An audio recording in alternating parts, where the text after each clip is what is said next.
간증 기도함으로 새벽 기도 시작합니다. 하나님 말씀 가운데 지혜를 발견하게 하시고 늘 생각하고 늘 반응하는 대로 사는 것이 아니라 하나님의 뜻 가운데 분별할 수 있는 영적 지혜가 생기는 은혜의 시간이 되게 도와주옵소서.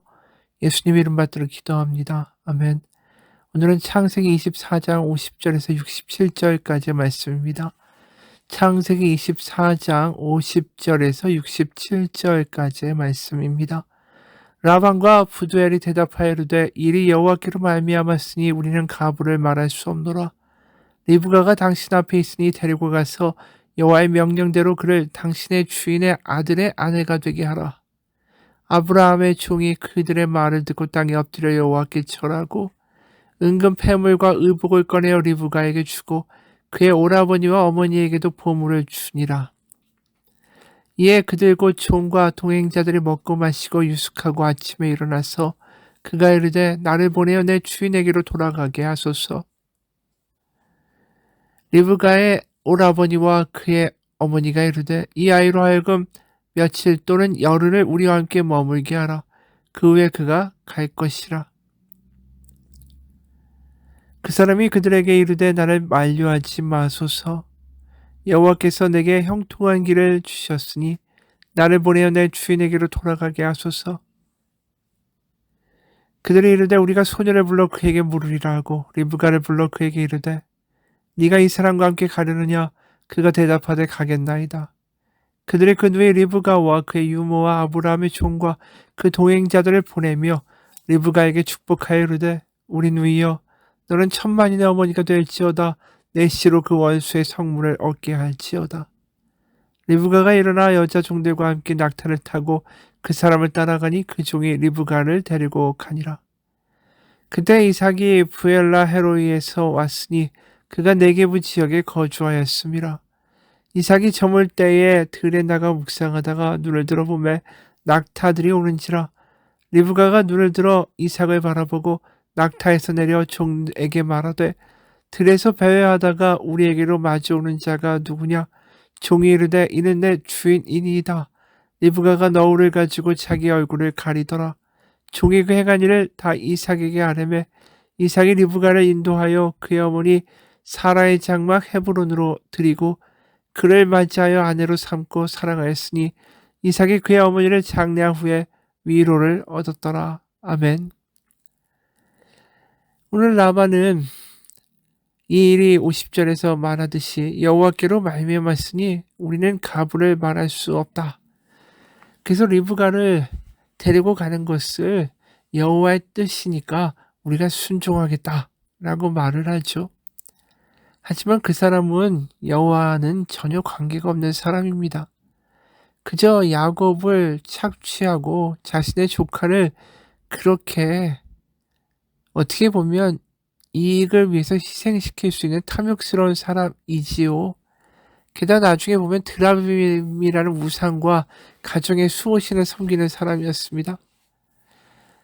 다시 말해서 그냥 이 엘리에셀, 아브라함의 종이 이 와서 워낙 재산을 많이 가지고 오고 또 그것을 지참금으로 주고 이러니까 그 돈의 힘에 눈이 멀어서 아브라함의 종을 후대하면서 그 말을 따르면서 아브라함이 따르는 여호와라는 그 신의 이름을 빌어 이야기한 것뿐이죠.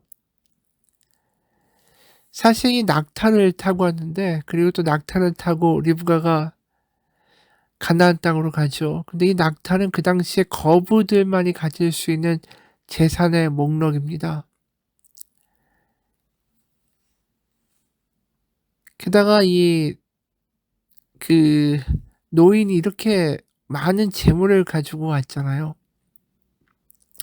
누이한테 반세겔 무게의 금코걸이 1개와 10세겔 무게의 금손꼬리 1쌍을 내어주니까 이 얼마나 부자예요. 그러니까 노인의 말에 다 맞춰주는 거죠.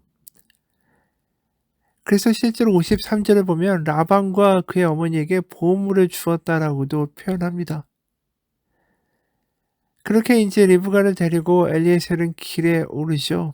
그리고 이삭이 그 먼 발치에서 자신의 신부를 보게 됩니다. 그리고 리브가를 맞아들여서 어머니가 죽은 다음에 그 어머니의 장막으로 그 리브가를 인도하죠. 세번역으로 67절을 보면 이렇게 말합니다. 이삭은 리브가를 어머니 사라의 장막으로 데리고 들어가서 그를 아내로 맞아들였다. 이렇게 해서 리브가는 이삭의 아내가 되었으며 이삭은 그를 사랑하였다. 이삭은 어머니를 여의고 나서 위로를 받았다. 이삭이 지금 장가를 가게 된 시점이 어머니가 죽은 다음에 3년이 지난 시점이에요. 그리고 결혼해서 어머니의 죽음에 대한 위로를 받았다라는 거죠. 이 이삭의 일생을 보면 이삭은 본다라는 단어와 굉장히 관계가 깊은 사람이에요.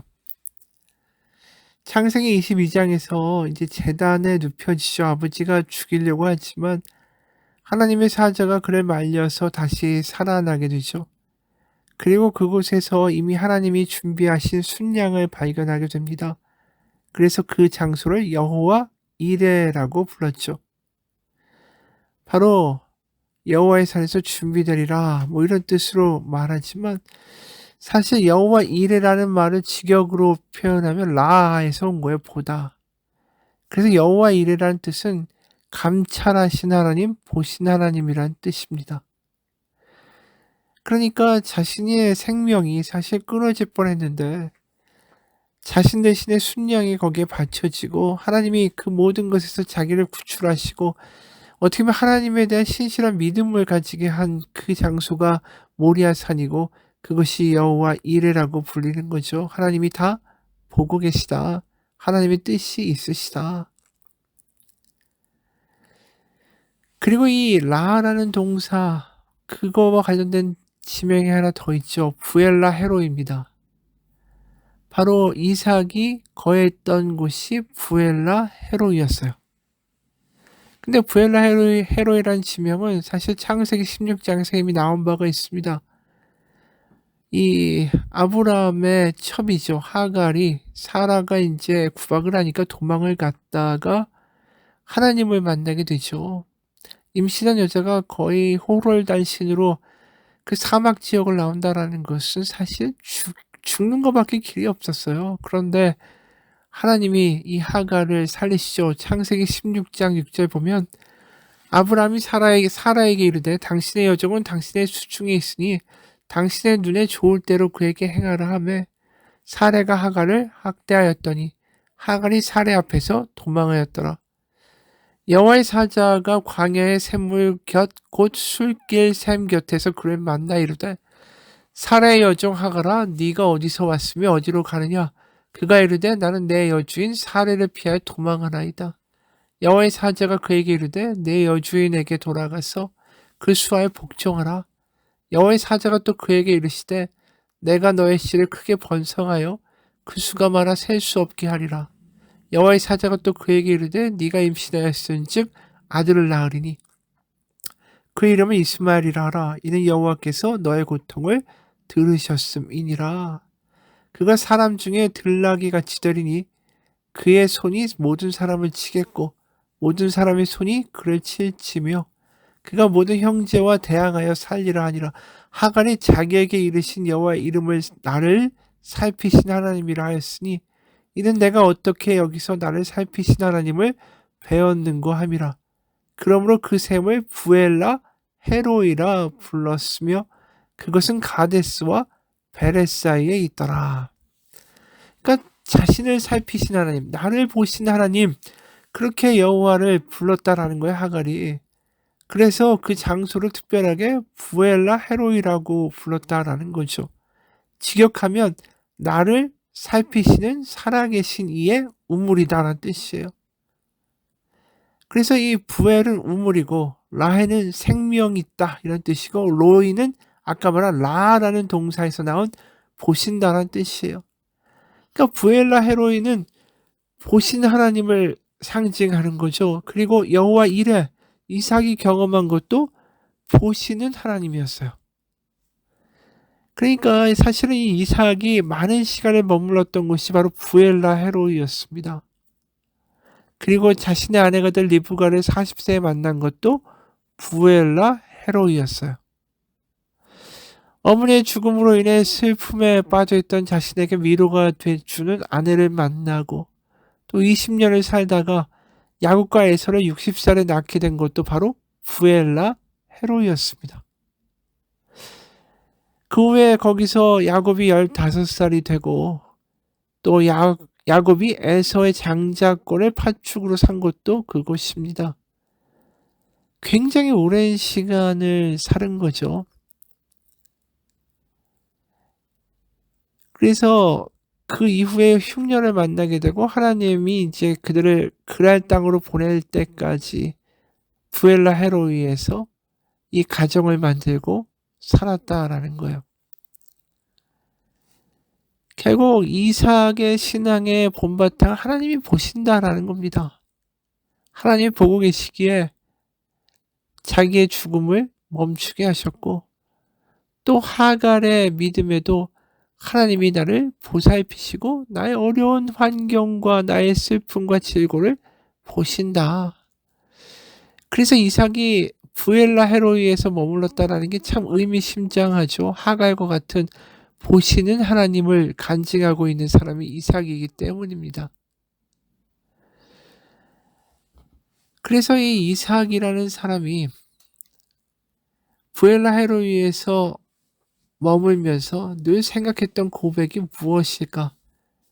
아까 부엘라 헤로이라는 게 우물이라고 했으니까 우물에서 물을 깃고 가축을 돌보면서 그 장소에서 매일매일 하나님이 나를 보신다. 그 40여 년을 머문 그 장소에서 매일매일의 고백이 바로 그거였겠죠.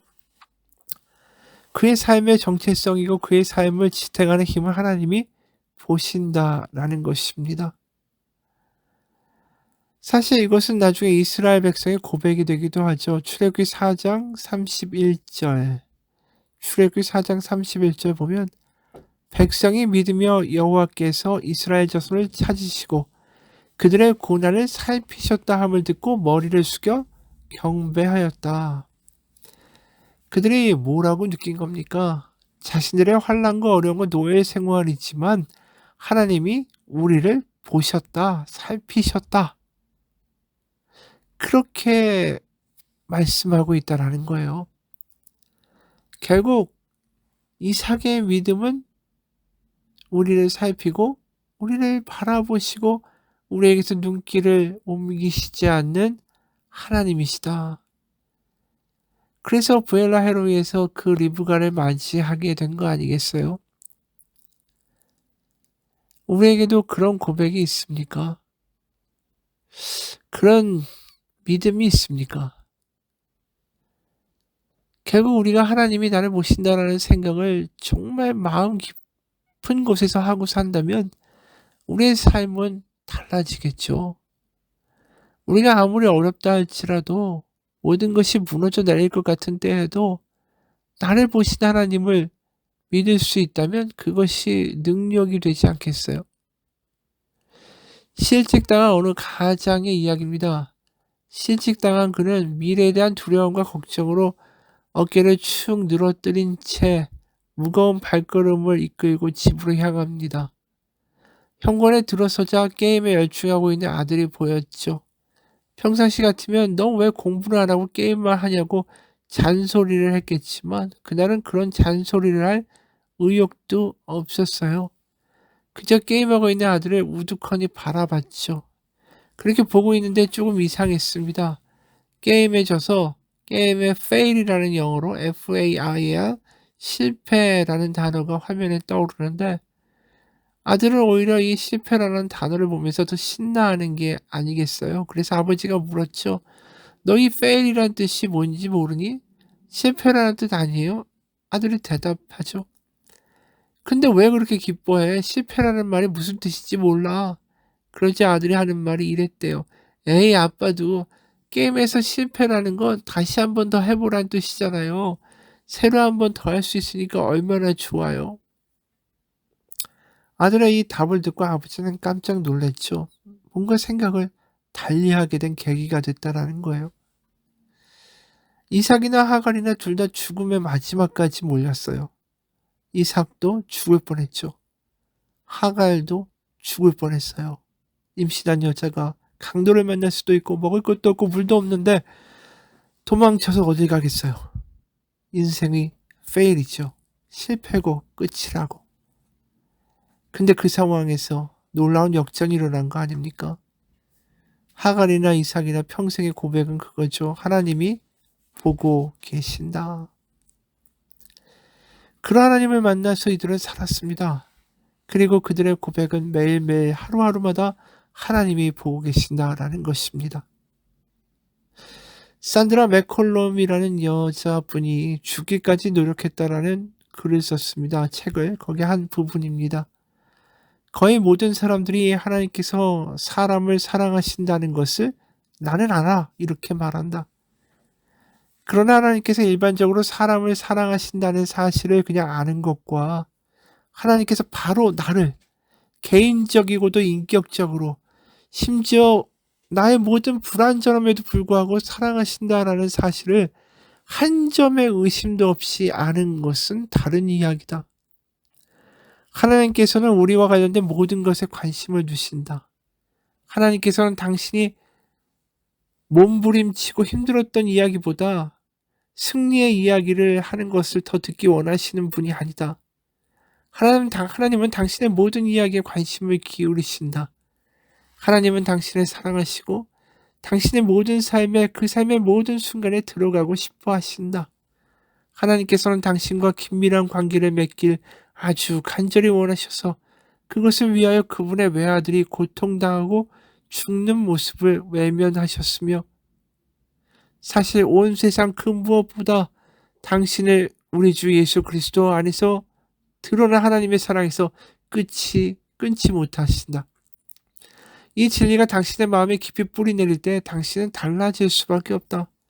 삶에 무슨 일이 닥치든 당신은 자연스럽게 다르게 반응하게 될 거다. 다시 말하면 흔들리지 않으며 늘 동일한 진리 가운데 두 다리를 받고 살게 될 것이다.